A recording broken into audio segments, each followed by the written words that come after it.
안녕하세요. 김호준입니다. 김관진 인관비리 석방에 대해 인천지법의 김동진 부장판사는 자신의 SNS를 통해 형사수석부에 석방 결정에 대하여 법 이론이나 실무 측면에서 동료 법관들과 이야기 나눈 적이 있는데 석방 결정을 납득하는 법관이 한 명도 없다며 법관 19년째인데 이런 식의 구속 적부심은 본 적이 없다고 주장했습니다. 그러면서 특정 고위 법관이 구속 실무를 손바닥 뒤집듯 마음대로 바꿔놓고 있는데 그에 대한 비판을 왜 정치 행위로 폄훼하느냐며 이렇게 글을 맺습니다. 법조인들은 알고 있다. 그렇습니다. 제가 이야기 나눠본 법조인들도 같은 말을 했습니다. 법의 관점에서 도저히 이해할 수 없는 석방이다. 한편에선 신광열 판사에 대한 비판은 법원의 독립성을 해친다고도 합니다. 그런가요? 법원의 독립은 법관의 법과 양심을 권력으로부터 지켜주자는 것이지 정치적 의도를 의심케 하는 판결도 토달지 말라는 게 아니지 않습니까? 공동체가 지켜줘야 할 법과 양심을 저버렸다고 의심받을 판결을 내린 건 심판사 본인입니다. 오히려 입을 다물고 있는 게 공동체의 법과 양심을 저버리는 거죠. 김호준 생각이었습니다.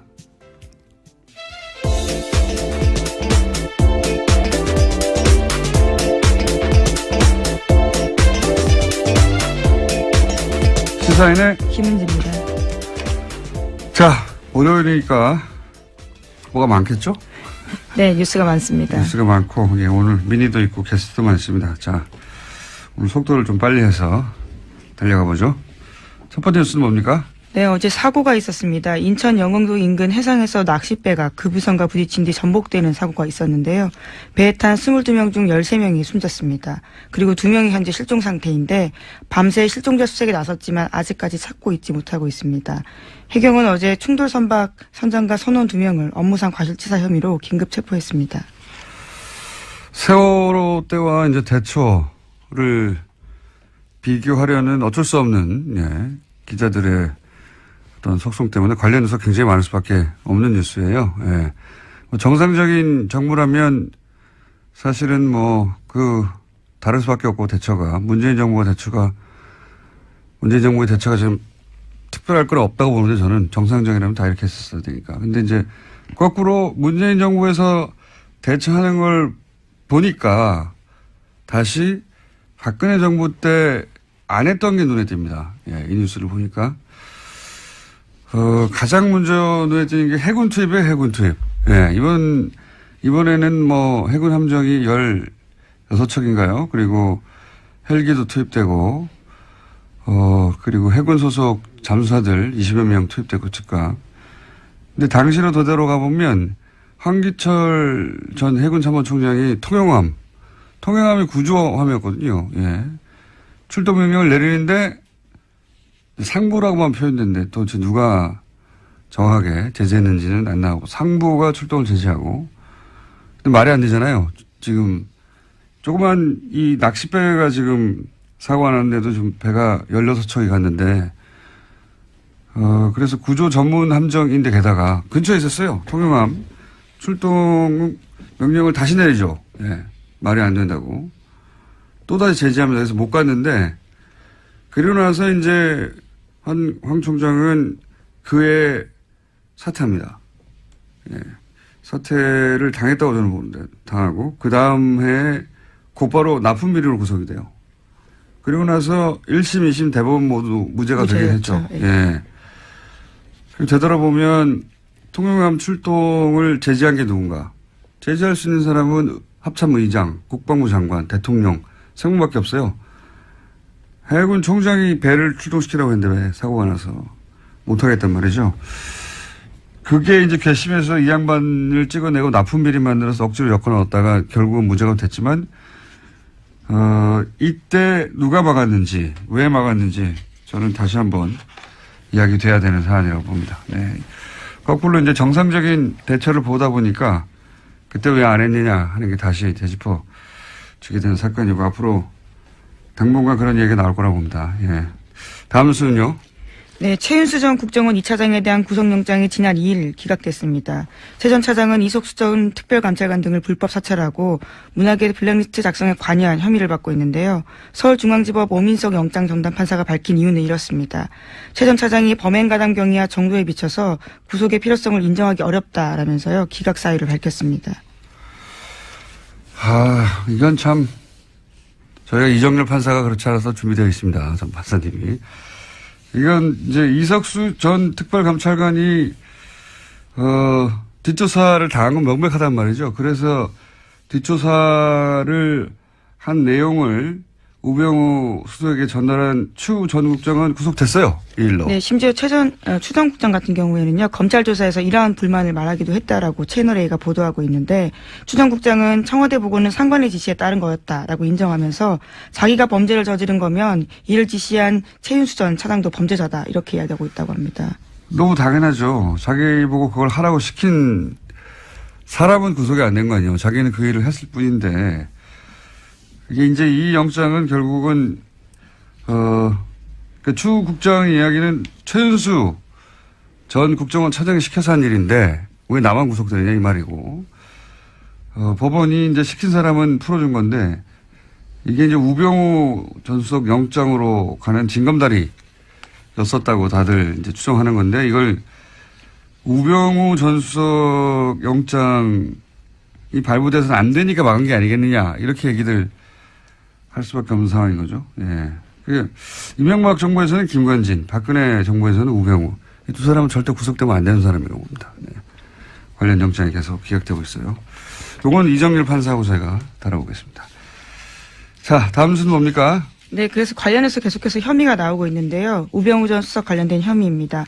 과학계에서도 블랙리스트가 작성됐다라고 JTBC가 보도했는데요. 박근혜 정부 시절에 우병우 전 수석이 이끌던 청와대 민정수석실에서 국정원을 동원해서 과학기술계를 감시했다라는 겁니다. 최소 300명 이상의 단체와 개인이 포함되어 있다라고 하는데 국정원 적폐청산 TF가 관련된 문건을 발견하고 검찰에 넘겼다라고 합니다.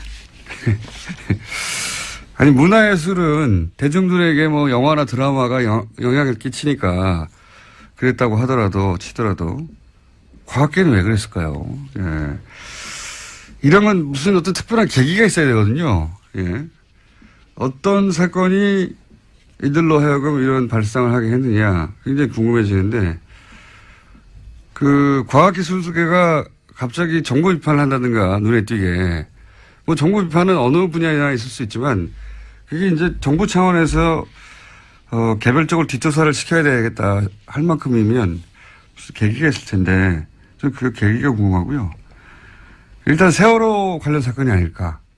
당시에 정부 대처에서 과학계에서도 비판이 많았었거든요. 계기가 궁금합니다. 계기가. 이런 짓을 했다는 건 박근혜 정부라면 그럴 수도 있겠다 싶은데 왜 했을까? 그게 궁금하다. 1차 보도니까 이것도 역시 이제 우병우 민정수석실에서 했던 거니까 그리로 가는 혐의가 추가가 된 겁니다. 추가가 된 건데 왜 했을까 궁금합니다. 저는 신기해요. 자, 다음 수는요. 네, 429조 원 내년도 나라 살림을 두고요. 아직까지도 국회에서 통과되지 못하고 있습니다. 지난 2일까지 통과됐어야 하는데 아직까지 지지부진한 상황인데요. 특히 여야는 문재인 대통령 1호 공약인 공무원 증원을 두고요. 팽팽하게 맞서고 있습니다. 민주당은 원안보다 1,500명 줄여서 1,500명 증원을 제시했지만 자유한국당에서는 7,000명 안팎, 국민의당에서는 8,000에서 9,000명 정도를 주장하고 있습니다. 지금 국회에서 한참 이걸로 싸우고 있는데요. 예. 문재인 정부의 공약 관련된 예산은 통과시키지 않겠다는 게 지금 야당의 의지인 거죠. 실제로는 다른 게 중요한 게 아니라. 네, 요 문제는 저희가 3부에서 정창수 나라살림연구소장, 예산만 20년간 파온 분입니다. 그래서 뭐가 잘못됐는지 따져보기로 하고요. 그리고 지난 주말에 그 SNS, 제가 오프닝에서도 잠깐 얘기했지만, 예, 김동진 부장판사. 판사. 굉장히 화제였어요. 관련 뉴스가 많이 있죠. 이것도. 네, 김관진 전 장관 등 구속 적부심을 통해서 석방에 잇따라 되자요. 여기에 대해서 현직 부장판사가 공개적으로 비판을 해서 화제가 되고 있습니다. 아까 말씀하신 것처럼 자신도 법관 생활이 19년째인데 구속 적부심에서 이런 식으로 하는 것은 본 적이 없다. 이렇게 지적하고 있는데요. 김 부장판사 같은 경우에는 과거의 원세훈 전 원장 판결에 대해서도요. 비판을 한 바가 있습니다. 본 적이 있다는 법조인들을 제가 본 적이 없어요. 저도 궁금해서 물어봤는데, 이제 신광열 판사를 비판하는 거는 이제 정치적 비판이라고들 보수 매체에서도 하는데, 이 석방 자체가 정치적인 거죠, 사실은. 석방 자체가. 그리고 이제 김동진 판사 페이스북 발언에 대해서 비판이 있어요. 법관은 판결로 말해야 되지 않느냐. 법관이 맡은 개별 사건에 대해서는 판결문을 쓰니까, 그때 이제 판결로 하고 싶은 말을 하죠. 근데 김관진, 임관빈 석방처럼 굉장히 중대한 정치 범죄인데 그걸 밝히는데 가장 중요한 피의자 2명을 풀어줬단 말이죠. 이런 경우 내 판결이 아니니까 아무 말도 하면 안 된다는 거잖아요. 지금 김동진 판사의 비판은, 대한 비판은. 그러니까 어떤 판결에 대해서 아무도 어떤 말도 하면 안 된다.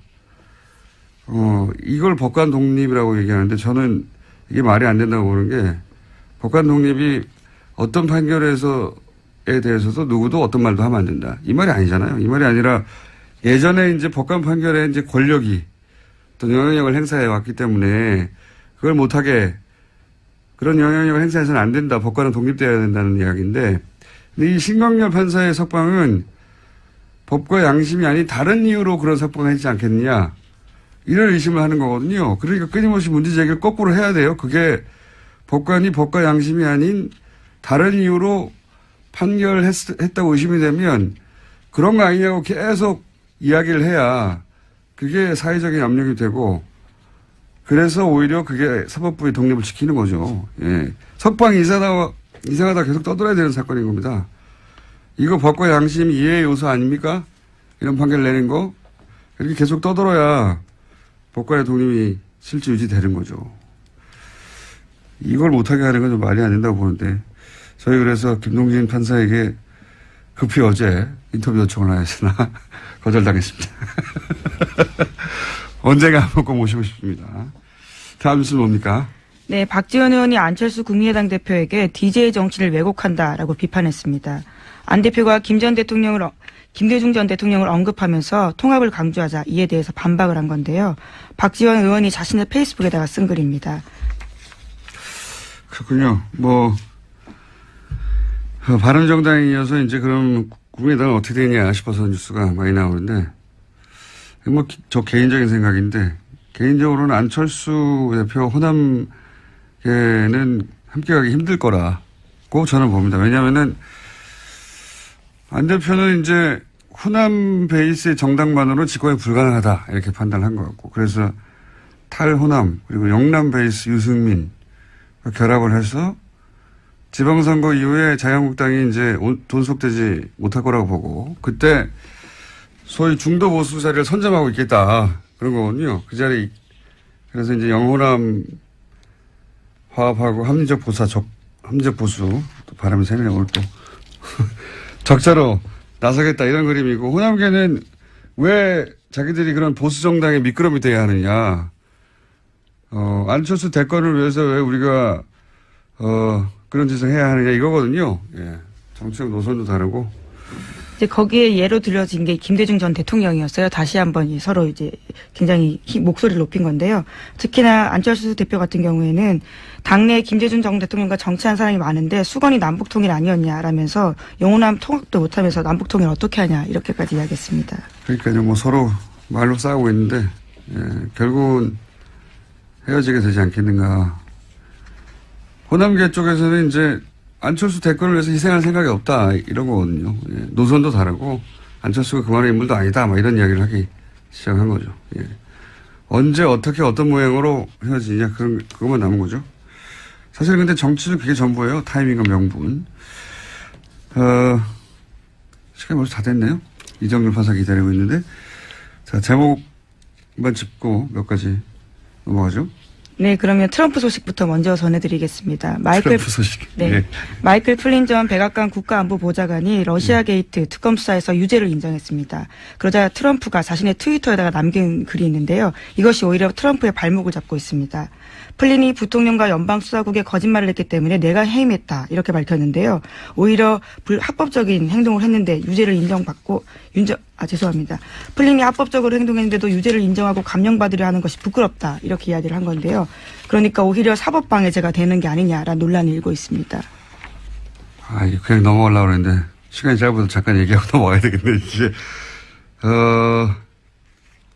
트럼프의 트위터가 이런 얘기거든요. 플린을 해고한 이유는 그가 거짓말했기 때문이다. 이제 미국 대통령 인수위 기간에 있었던 일은 합법적이었다. 이렇게 썼어요. 이게 아주 이상한 논리인데 이 기사만 봐서는 도대체 무슨 말인지 잘 모르게 기사를 썼어요. 보니까 저도 봤는데. 마이클 플린 국가안보보좌관인데 플리바게를 했습니다. 플리바게라는 게 이제 내 죄에 있으니까 죄 있다는 거 인정할 테니까 형량 좀 낮춰줘. 뭐 이런 플리바게를 했는데 그 말은 무슨 말이냐면 그 인수위 기간에 트럼프가 합법적으로 했던 그 기간에 불법적인 일을 했다는 거거든요.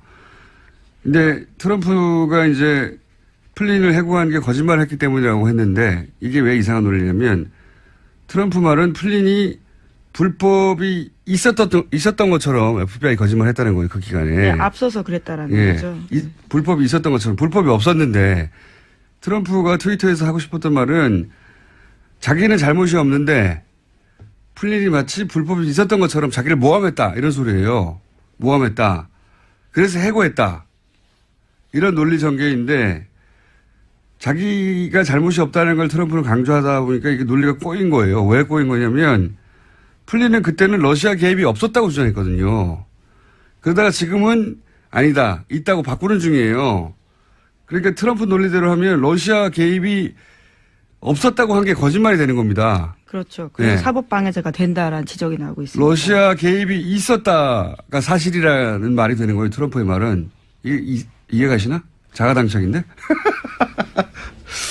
이해가 안 가실 수도 그러니까 말을 있어요. 연속해서 바꾸다 보니까 스스로 발이 꼬이고 있는 겁니다. 예.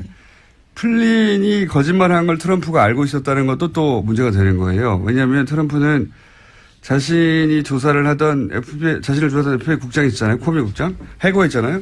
큰 문제가 됐는데, 그러니까 플린을 조사하던 코미를 해고했는데, 플린이 거짓말한 걸 알고 있었다는 것은 죄가 있는 플린을 조사하던 코미를 해고했으니까 FBI 사법 행위를 방해한 게 된 거죠. 어쨌든 트럼프 트위터 다시 한번 해야 되겠습니다. 이게 무슨 말인지 이해할까 모르겠네요. 이해가실까? 거짓말을 하다가 결국은 자기한테 굉장히 불리한 트위터를 썼다. 이거예요. 거짓말을 하다가 연속으로. 이거 다시 한번 해야 될 것 같습니다. 자, 오늘 여기까지 하고요. 어쨌든 논리가 정반대로 꼬였다는 거고. 여기까지 해야 되겠습니다. 시사인의 김은지였습니다. 감사합니다. 네. 바로 이어서 이정열 전 영장 해설 전담 판사 연결됐습니다. 안녕하십니까? 네, 안녕하세요, 공장장님. 네. 월요일이라 말을 꼬이고 혀도 꼬이고 하고 있는 와중인데. 아니요. 자, 알아들었습니다. 알아들으셨어요? 네. 네. 이 말은 나는 똑똑하다 이 말이죠. 아이, 무슨 말씀. 자, 우선 시간 역순으로 네. 최윤수 국정원 2차장 영장이 기각됐습니다. 이거 예상하셨던 바입니까? 그게 쉽지는 않았어요. 아마 청취자님들도 마찬가지일 텐데, 당연히 풀리지 않겠냐 생각을 하셨을 거고, 저도 비슷했는데, 일단은 어떻든 풀리든 안 풀리든 간에 이종명 전 차장하고 아까 언급하셨던 최윤수 전 차장하고 같이 가지 않겠나라는 생각은 했어요. 한쪽이 풀리면 다른 쪽도 풀리고, 한쪽이 들어가면 다른 쪽도 들어가고, 이랬었을 것 같거든요. 얘기 들어보면은 또 이런 말씀하시는 분들도 계시더라고요. 이 김관진 전 장관이나 임관빈 전 실장 같은 경우는 이제 종전에 그 이명박 박근혜 정권 때 무기거래 관련이 있는 사람들이라 입을 막을 필요가 있어서 꼭 풀어줘야 되는데, 지금 이 전 차장은 무기거래랑 관련이 없으니까 그냥 적부심에서 못 나오지 않겠냐 이런 얘기를 하시는 분들도 계시던데, 아무튼 이제 구속되지 않겠나 싶었어요. 최 전 차장도 이종명 전 차장 적부심에서 못 나가니까.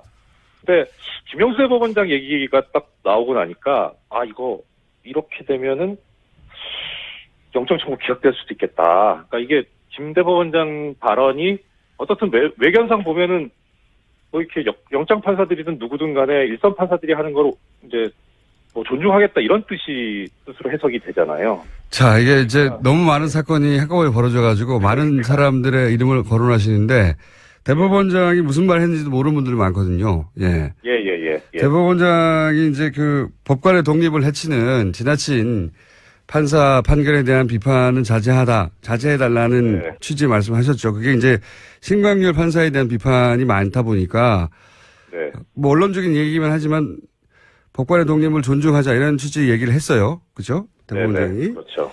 예. 예, 왜냐하면 최근에 이제 이런 영장 기각이나 또는 뭐 구속 적부심을 통한 석방에 대해서 워낙 비판이 많으니까요.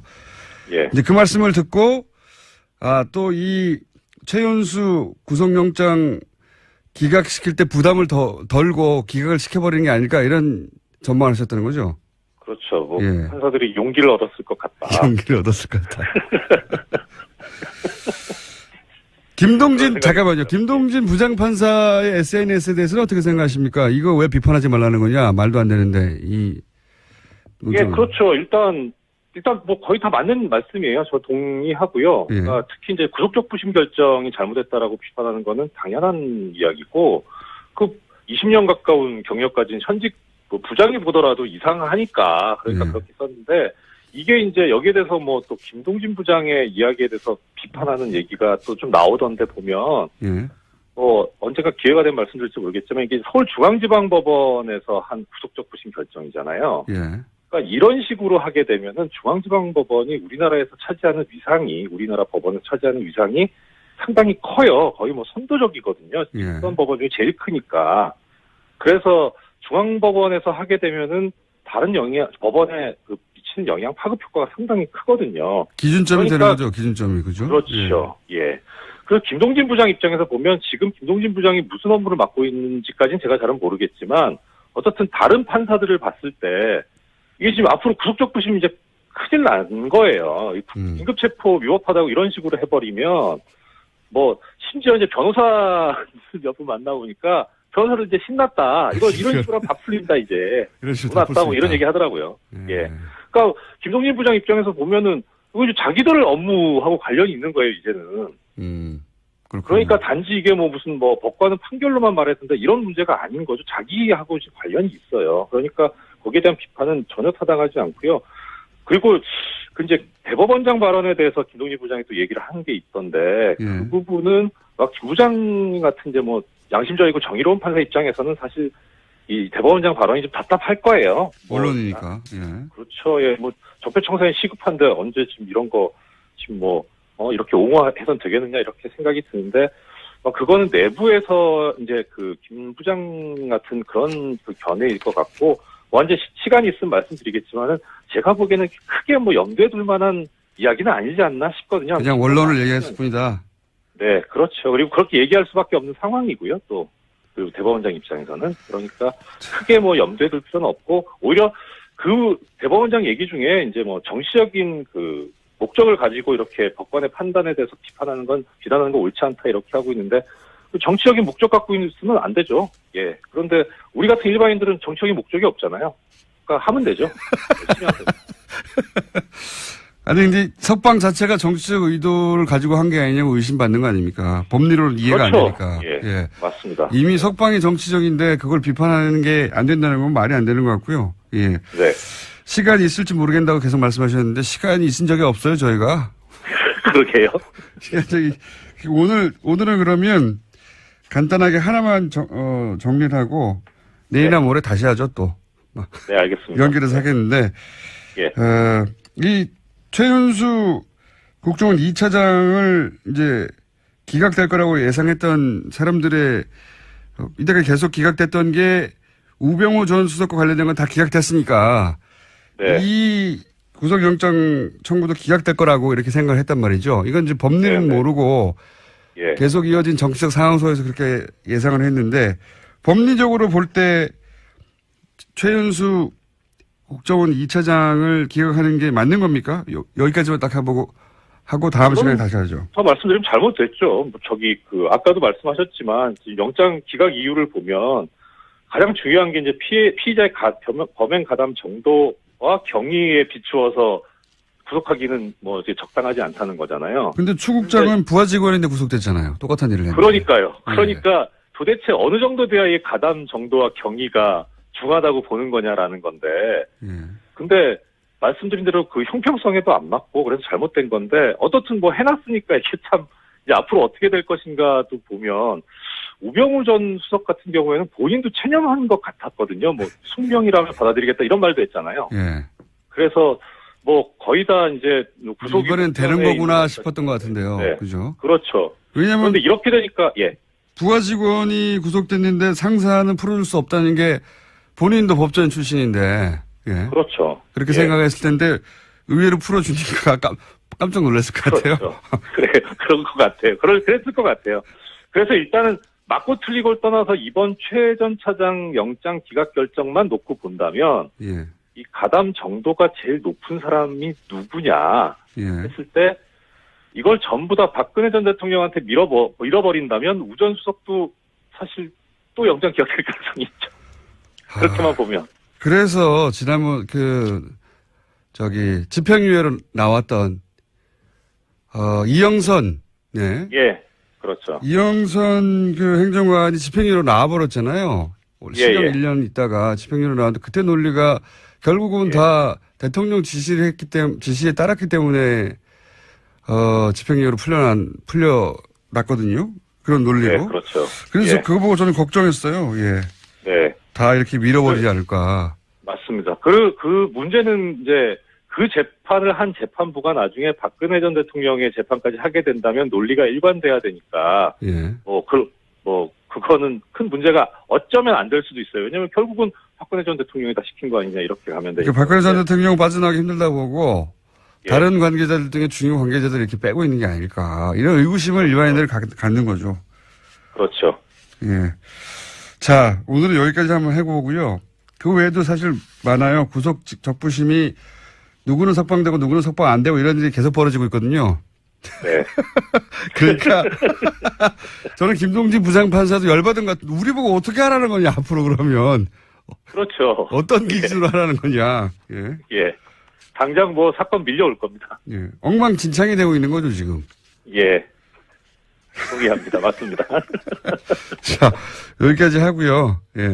나머지 누가 석방되고 누가 석방 안 됐는지 이런 일이 왜 벌어졌는지는 내일 또 다시 연결하겠습니다. 오늘 말씀 여기까지 듣겠습니다. 감사합니다. 고맙습니다. 이제 괘씸해서 이 양반을 찍어내고 납품 비리 만들어서 억지로 엮어 넣었다가 결국은 문제가 됐지만 이때 누가 막았는지 왜 막았는지 저는 다시 한번 이야기돼야 되는 사안이라고 봅니다. 거꾸로 이제 정상적인 대처를 보다 보니까 그때 왜 안 했느냐 하는 게 다시 되짚어 주게 되는 사건이고 앞으로 당분간 그런 얘기가 나올 거라고 봅니다. 다음 뉴스는요. 최윤수 전 국정원 2차장에 대한 구속영장이 지난 2일 기각됐습니다. 최 전 차장은 이석수 전 특별감찰관 등을 불법 사찰하고 문화계 블랙리스트 작성에 관여한 혐의를 받고 있는데요. 서울중앙지법 오민석 영장전담판사가 밝힌 이유는 이렇습니다. 최 전 차장이 범행가담 경위와 정도에 비춰서 구속의 필요성을 인정하기 어렵다라면서요. 기각 사유를 밝혔습니다. 이건 참 저희가 이정렬 판사가 그렇지 않아서 준비되어 있습니다. 전 판사님이.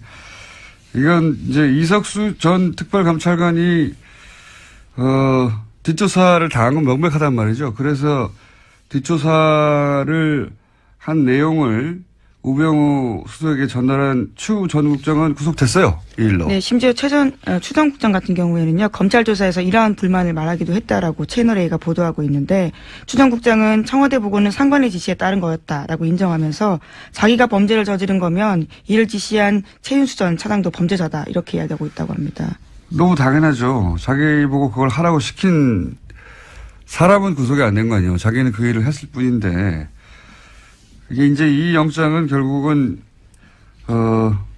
추 국장의 이야기는 최윤수 전 국정원 차장이 시켜서 한 일인데 왜 나만 구속되느냐 이 말이고 법원이 이제 시킨 사람은 풀어준 건데 이게 이제 우병우 전 수석 영장으로 가는 징검다리 였었다고 다들 이제 추정하는 건데 이걸 우병우 전 수석 영장이 발부돼서는 안 되니까 막은 게 아니겠느냐 이렇게 얘기들 할 수밖에 없는 상황인 거죠. 예. 이명박 정부에서는 김관진, 박근혜 정부에서는 세월호 때와 이제 대처를 비교하려는 어쩔 수 없는 기자들의 어떤 속성 때문에 관련해서 굉장히 많을 수밖에 없는 뉴스예요. 예. 정상적인 정부라면 사실은 다를 수밖에 없고 대처가 문재인 정부의 대처가 지금 특별할 건 없다고 보는데 저는 정상적이라면 다 이렇게 했었어야 되니까. 근데 이제 거꾸로 문재인 정부에서 대처하는 걸 보니까 다시 박근혜 정부 때 안 했던 게 눈에 띕니다. 예, 이 뉴스를 보니까. 가장 먼저 눈에 띄는 게 해군 투입이에요, 해군 투입. 예, 이번에는 해군 함정이 16척인가요? 그리고 헬기도 투입되고, 그리고 해군 소속 잠수사들 20여 명 투입되고 즉각. 근데 당시로 되돌아가 보면 황기철 전 해군 참모총장이 통영함이 구조함이었거든요. 예. 출동 명령을 내리는데 상부라고만 표현됐는데 도대체 누가 정확하게 제재했는지는 안 나오고 상부가 출동을 제지하고. 근데 말이 안 되잖아요. 지금 조그만 이 낚싯배가 지금 사고가 났는데도 좀 배가 16척이 갔는데 그래서 구조 전문 함정인데 게다가 근처에 있었어요. 통영함. 출동 명령을 다시 내리죠. 예. 말이 안 된다고. 또다시 제지하면서 해서 못 갔는데 그러고 나서 이제 황 총장은 그해 사퇴합니다. 예. 사퇴를 당했다고 저는 보는데 당하고 그 다음 해에 곧바로 납품 비리로 구속이 돼요. 그리고 나서 1심, 2심 대법원 모두 무죄가 되긴 했죠. 예. 되돌아보면 통영함 출동을 제지한 게 누군가. 제지할 수 있는 사람은 합참의장, 국방부 장관, 대통령, 상무밖에 없어요. 해군 총장이 배를 출동시키라고 했는데 왜 사고가 나서 못하겠단 말이죠. 그게 경우. 이 두 사람은 절대 구속되면 안 되는 사람이라고 봅니다. 네. 관련 영장이 계속 기각되고 있어요. 요건 이정일 판사하고 제가 다뤄보겠습니다. 자, 다음 순서 뭡니까? 네, 그래서 관련해서 계속해서 혐의가 나오고 있는데요. 우병우 전 수석 관련된 혐의입니다. 과학계에서도 블랙리스트가 작성됐다라고 JTBC가 보도했는데요. 박근혜 정부 시절에 우병우 전 수석이 이끌던 청와대 민정수석실에서 국정원을 동원해서 과학기술계를 감시했다라는 겁니다. 최소 300명 이상의 단체와 개인이 포함되어 있다라고 하는데 국정원 적폐청산 TF가 관련된 문건을 발견하고 검찰에 넘겼다라고 합니다. 아니, 문화예술은 대중들에게 영화나 드라마가 영향을 끼치니까 그랬다고 치더라도 과학계는 왜 그랬을까요? 예. 이런 건 무슨 어떤 특별한 계기가 있어야 되거든요. 예. 어떤 사건이 이들로 하여금 이런 발상을 하게 했느냐 굉장히 궁금해지는데 그 과학기술계가 갑자기 정부 비판을 한다든가 눈에 띄게 정부 비판은 어느 분야에나 있을 수 있지만 그게 이제 정부 차원에서 개별적으로 뒷조사를 시켜야 되겠다 할 만큼이면 무슨 계기가 있을 텐데 저는 그 계기가 궁금하고요. 일단 세월호 관련 사건이 아닐까. 당시에 정부 대처에서 과학계에서도 비판이 많았었거든요. 계기가 궁금합니다. 계기가. 이런 짓을 했다는 건 박근혜 정부랑 그럴 수도 있겠다 싶은데 왜 했을까? 그게 궁금하다. 1차 보도니까 이것도 역시 이제 우병우 민정수석실에서 했던 거니까 그리로 가는 혐의가 추가가 된 겁니다. 추가가 된 건데 왜 했을까 궁금합니다. 저는. 신기해요. 자, 다음 뉴스는요. 네, 429조 원 내년도 나라 살림을 두고요. 아직까지도 국회에서 통과되지 못하고 있습니다. 지난 2일까지 통과됐어야 하는데 아직까지 지지부진한 상황인데요. 특히 여야는 문재인 대통령 1호 공약인 공무원 증원을 두고요. 팽팽하게 맞서고 있습니다. 민주당은 원안보다 1,500명 줄여서 1,500명 증원을 제시했지만 자유한국당에서는 7,000명 안팎, 국민의당에서는 8,000명. 안녕하세요. 김호준입니다. 김관진 인관비리 석방에 대해 인천지법의 김동진 부장판사는 자신의 SNS를 통해 형사수석부에 석방 결정에 대하여 법 이론이나 실무 측면에서 동료 법관들과 이야기 나눈 적이 있는데 석방 결정을 납득하는 법관이 한 명도 없다며 법관 19년째인데 이런 식의 구속 적부심은 본 적이 없다고 주장했습니다. 그러면서 특정 고위 법관이 구속 실무를 손바닥 뒤집듯 마음대로 바꿔놓고 있는데 그에 대한 비판을 왜 정치 행위로 폄훼하느냐며 이렇게 글을 맺습니다. 법조인들은 알고 있다. 그렇습니다. 제가 이야기 나눠본 법조인들도 같은 말을 했습니다. 법의 관점에서 도저히 이해할 수 없는 석방이다. 한편에선 신광열 판사에 대한 비판은 법원의 독립성을 해친다고도 합니다. 그런가요? 법원의 독립은 법관의 법과 양심을 권력으로부터 지켜주자는 것이지 정치적 의도를 의심케 하는 판결도 토달지 말라는 게 아니지 않습니까? 공동체가 지켜줘야 할 법과 양심을 저버렸다고 의심받을 판결을 내린 건 심판사 본인입니다. 오히려 입을 다물고 있는 게 공동체의 법과 양심을 저버리는 거죠. 김원준 생각이었습니다.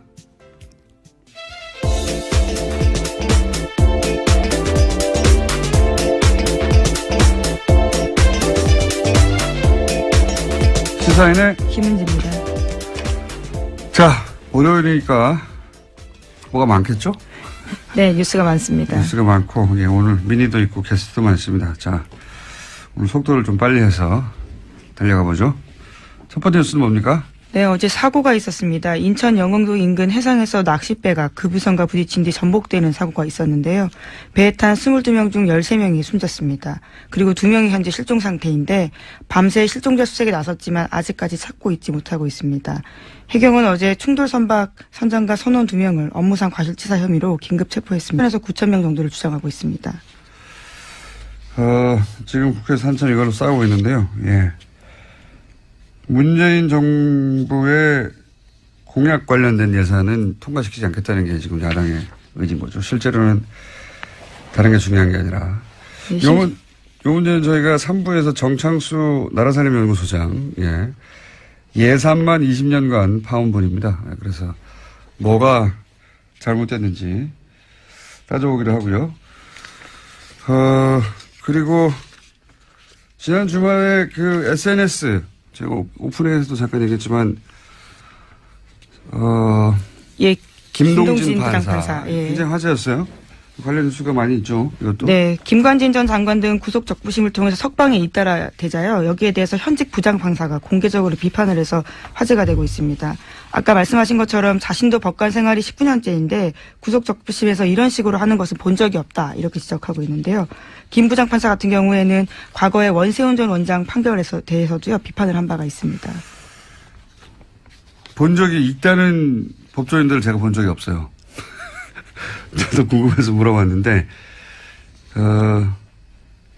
이제 신광열 판사를 비판하는 거는 이제 정치적 비판이라고도 보수 매체에서도 하는데, 이 석방 자체가 정치적인 거죠, 사실은. 석방 자체가.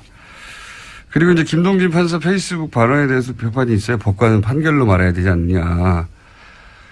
법관이 맡은 개별 사건에 대해서는 판결문을 쓰니까, 그때 이제 판결로 하고 싶은 말을 하죠. 근데, 김관진, 임관빈 석방처럼, 굉장히 중대한 정치범죄인데, 그걸 밝히는데 가장 중요한 피의자 2명을 풀어줬단 말이죠. 이런 경우 내 판결이 아니니까 아무 말도 하면 안 된다는 거잖아요. 지금 김동진 판사의 비판은, 대한 비판은. 그러니까 어떤 판결에 대해서 아무도 어떤 말도 하면 안 된다. 이걸 법관